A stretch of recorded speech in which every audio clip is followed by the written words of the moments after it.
So we have tried to apply cover crops in lots of different ways. And I think one of the things that we have tried is having a diverse mix that is flown on. And we've kind of settled on maybe it's not such a diverse mix if you're going to fly it on. Try to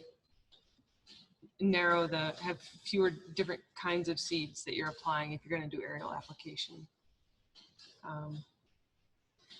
There's so much stuff that as far as learning by doing, you know, especially the cover crop seeding, so much more of that stuff behaves and is happier when you can put it in the ground.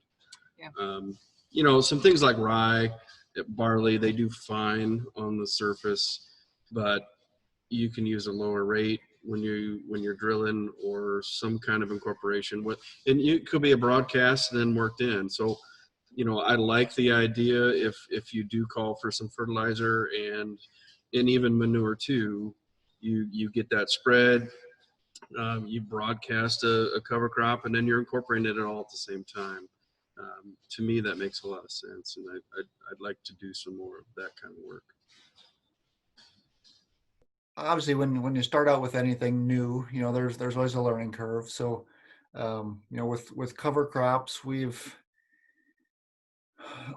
experimented with seeding, how we seed those cover crops. We've experimented with, so with drilling, with airplanes and helicopters, and we've got a high clearance applicator in the area that we've tried. And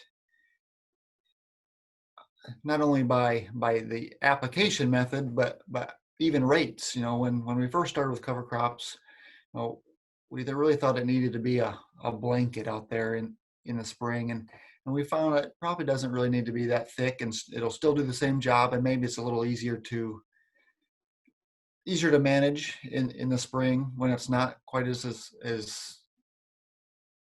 a thick of a carpet out there. So we've experimented with a lot of different things, and then on the flip side, into the spring, we've experimented with when do you take that cover crop out? Do you take it out early, first thing in the spring, or do you try to let it go and maybe plant green into it and then terminate after planting?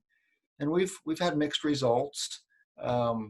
You know, for a new guy that's just getting started with cover crops, our kind of adage is, when in doubt, take it out. So we tell guys the first chance that you get to go in there and take that cover crop out, let's do that so we don't end up with a big mess. Now guys that are maybe a little more experienced, you know, I don't have a problem planting that cover crop green and then terminating after planting. But we've just seen too many instances where a guy's kind of a little bit green, and maybe weather plays a role, and he can't get in there, and then he ends up with a big mess, and that may alter his likelihood of ever planting a cover crop again. So we do use that adage of, when in doubt, take it out, and once you get a little more experience, then experiment a little more.